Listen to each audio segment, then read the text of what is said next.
사람들만의 세계에 빠져 살았던 영국의 한 쌍둥이 자매가 있습니다. 그 세계에서 빠져나오기 위해서 그들이 택한 건 죽음이었습니다. 1982년부터 주말이면 어김없이 영국의 B 정신병원을 찾았던 영국의 저널리스트 마저리 윌리스. 그녀는 8, 90년대 영국 전역을 큰 충격에 빠뜨린 쌍둥이 자매 준과 제니퍼를 인터뷰하기 위해서 병원을 종종 찾았던 건데요. 그러던 어느 날 마저리를 본 쌍둥이 동생 제니퍼는 의미심장한 말을 건넵니다. 마저리, 전 죽어야 해요. 왜냐하면 준과 저는 그렇게 약속했거든요. 제니퍼는 대체 왜 이런 말을 했던 걸까요? 1963년 베네수엘라 북동쪽 카리브해에 위치한 작은 섬나라 바베이도스 출신 오브리와 글로리아는 눈에 넣어도 아프지 않은 일란성 쌍둥이 준과 제니퍼를 품에 안게 됩니다. 그리고 행복한 삶을 꿈꾸며 영국의 남서부에 위치한 웨일스로 이사하게 되죠. 하지만 사랑만 받으며 자라도 모자랄 유년 시절 준과 제니퍼는 주민들의 차가운 멸시와 조롱을 받으며 자라게 됩니다. 결국 쌍둥이 자매는 마음의 문과 말문까지도 닫아버리고 맙니다.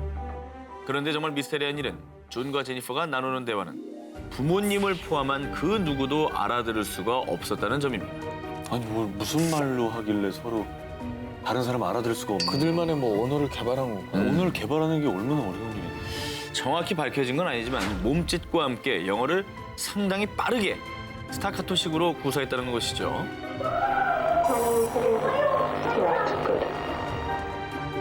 그래서 사람들은 이 자매를 두고 침묵의 쌍둥이, 악마의 쌍둥이라고 불렀습니다. 그러던 어느 날 준, 우리 심심한데 소설 하나 써볼까? 목표 없는 삶을 살아가던 자매는 함께 글을 써보기로 합니다. 장르는 범죄 스릴러물. 그런데 문제는 이야기로만 그친 게 아니라 실제 범행으로까지 이어졌다는 것이죠. 1981년 절도와 함께 건물 3곳의 방화를 저지른 준과 제니퍼는 1982년 18살의 나이로 법정에 선 뒤 정신병원에 갇히게 됩니다. 그런데 이 정신병원에서 믿을 수 없는 일이 발생합니다. 그 결과는 다음 주에 공개합니다. 아니, 이렇게 쉬워 보여요?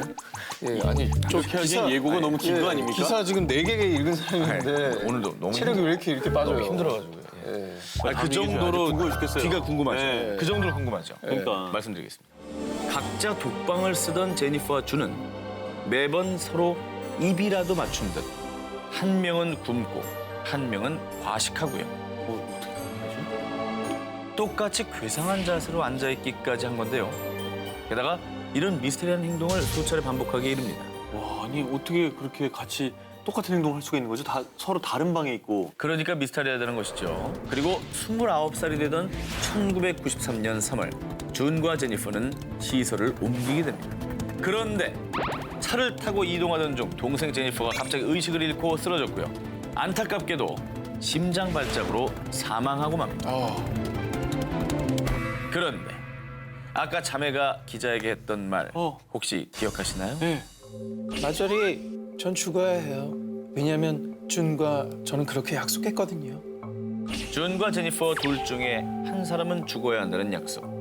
그런데 정말 동생 제니퍼의 죽음이 예정돼 있었던 걸까요?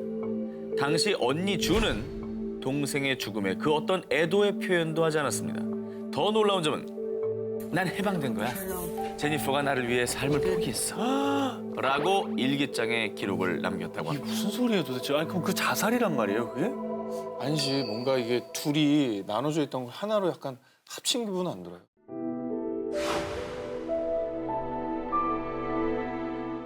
충무를 집어삼킬 실화 사건 19, 스릴러 편 13위. 행방불명 20초 만에 사라진다. 자, 여러분, 지금부터 이 아이의 사진을 주목해 주시기 바랍니다. 행방을 알 수 없는 일본 3대 실종 사건으로 꼽히는 마츠오카 시냐의 사진입니다. 다 20초 사이에 일어난 실종 사건. 지금부터 재조명하겠습니다. 20초. 1989년 3월 7일 당시 4살이던 마츠오카 시냐와 그의 가족들은 외할머니 장례식에 참석하기 위해 도쿠시마현에 있는 친척집에서 하룻밤을 보냅니다. 자, 시냐는 아버지와 형제들 그리고 사촌들과 함께 짧은 산책을 나섰다 돌아오는데요. 하지만 좀 더 산책하고 싶은 눈치의 신야. 신야, 그러면 아빠가 동생을 엄마에게 맡기고 올게. 라며 현관 기둥 앞에 신야를 잠시 세워두었습니다. 자, 그리고 아빠가 다시 돌아오기까지 걸린 시간은 단 20초. 그런데 그 잠깐 사이에 신야군이 이미 사라져버렸던 겁니다. 그 즉시 가족들은 집 뒤편의 야산과 동네 곳곳을 뒤졌지만 신야를 찾을 수 없자 납치라고 생각하고 경찰에 신고합니다. 결국 경찰부터 지역 주민들까지 약 100여 명의 사람들이 동원, 샅샅이 수색에 나섰지만 안타깝게도 성과가 없었습니다. 이게 뭐야? 자, 그로부터 6년 뒤인 1995년 일본 T 방송사에서 실종된 신야를 찾기 위해 생방송까지 진행하게 되는데요. 방송 종료 5분 전 한 통의 미스테리한 전화가 걸립니다. 나는 가와사키에 사는 하야시라고 합니다. 익명만 보장해 준다면 신야의 행방을 제보하겠습니다. 자, 그런데 진행자였던 와타나베 마리 아나운서가 결정적인 실수를 해버리고 마는 겁니다. 가와사키시에 사는 시상, 신야의 행방을 알고 계신다고요? 뭐 하는 거야? 예, 정말. 뭐 하는 거야? 예, 정말 한석준 아나운서 같은 모습이 아닐 수 없네요. 저는 중요한 건 절 실수하지 않아요. 이분은 잘 까먹어서 저런 짓을 안 해요. 자, 이에 당황한 제보자가 전화를 그냥 끊어버렸고요. 당연하지. 끝내 전화는 걸려오지 않았습니다. 자, 그리고 사건이 발생한 지 어느덧 지금 30년이 흘러갔습니다. 찰나의 시간 20초. 대체 어떤 일이 있었던 걸까요? 신야의 행방은 지금까지도 여전히 안타까운 미스터리로 남아있습니다. 충무로를 집어삼킬 실화 사건 19 스릴러 편 12위입니다. 아무도 이 소년을 모른다. 상자 속의 소년. 1957년 2월 25일 미국 펜실베이니아주 필라델피아 거리 이곳에서 의문의 상자가 발견됩니다. 그리고 그 상자 속에는 불과 7살이 안 돼 보이는 한 소년이 처참한 시신이 되어 들어있었습니다. 어린 소년의 몸에 남겨진 끔찍한 상처, 심각한 영양실조로 뼈만 앙상하게 남은 몸, 직접적인 사인은 치명적인 머리 부상이었습니다. 누군가 이 소년의 머리를 수차례 내려친 거죠. 이토록 극악무도한 살인 사건이 벌어지자 경찰은 즉각 비상태세에 돌입, 소년의 신원을 밝히는 데 주력합니다. 하지만 이 소년을 아는 사람은 아무도 없었습니다. 야, 이것도 뭐지? 그리고 현장에서 발견된 상자와 담요, 또 소년의 것으로 추정되는 모자의 판매처와 제조사까지 추적했지만 단서를 얻는 데는 실패하고 맙니다. 결국 이 사건은 The Boy in the Box, 상자 속의 소년으로 불리며 미 전역에 알려지게 되는데요.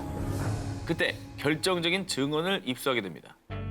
자신을 M이라고 밝힌 한 여성, 그녀의 증언은 가히 충격적이었습니다. 그 소년은 우리 엄마가 돈을 주고 산 아이였어요.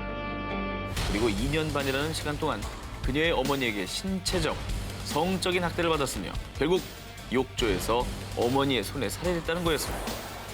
재수사를 시작한 경찰. 그녀의 증언과 사건의 정황이 절묘하게 맞아떨어지기 시작을 합니다. 검사 결과 소년의 오른손과 양발이 매우 오랜 시간 물에 노출되었을 거라는 분석이 나온 거였죠. 결국 그녀의 어머니를 용의자로 지목한 경찰은 점차 수사망을 좁혀가기 시작합니다. 그런데 이때 안타까운 사실이 밝혀지고 맙니다. 증인이었던 M이 사실은 정신병력을 갖고 있으며 게다가 용의자의 이웃 주민들은 그녀의 집에 소년이 사는 것을 본 적이 없다라고 증언한 거였죠. 이것도 뭐죠? 결국 차가운 시신으로 길가에 버려진 이 아이는 끝내 이름조차 밝히지 못하게 됐는데요. 1957년 7월 27일 필라델피아의 경찰들이 이 소년을 시립묘지에 안장하면서 천국에 있는 아버지시 이 이름 모를 소년을 축복하소서라는 묘비를 세웠다고 합니다.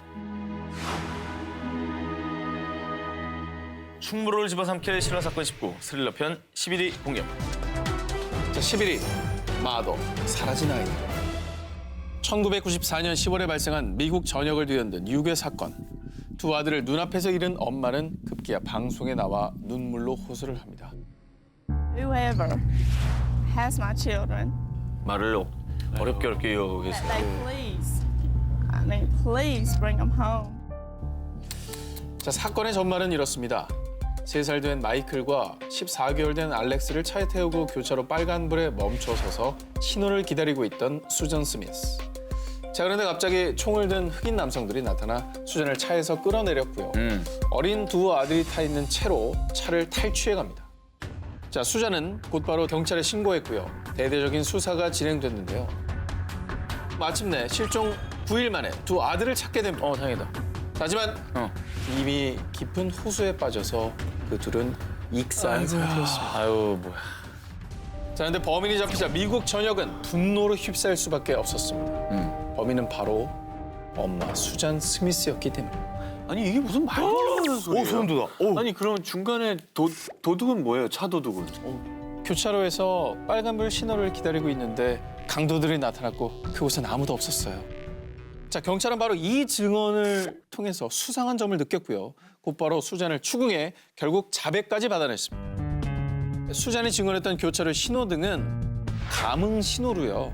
다른 차도의 차량을 감지해서 빨간불로 바뀌는 신호등이었기 때문에 수잔이 서 있던 차도가 증언대로 빨간불이었다면 다른 차도의 차량이 분명히 있었다는 거였죠. 빨간불에 섰다고 했는데 아무것도 없었다는 건 거짓말이라는 그렇지. 그렇죠. 거죠. 네. 자, 역시나 조사 결과 수잔이 직접 마이클과 알렉스를 자동차 좌석에 묶어 호수를 향해 굴러가도록 했었던 거였는데요. 자, 근데 그 이유가 더 기가 막힙니다. 사실 수잔은 남편 데이비드를 두고 불륜을 저질렀는데 내연남인 톰이 아이를 원하지 않자 그와의 새로운 인생을 위해서 범행을 저질렀다는 겁니다. 그냥 진짜. 정말 이게 욕이 나오죠. 욕이 나오네, 이거. 욕설이 그냥 나오죠.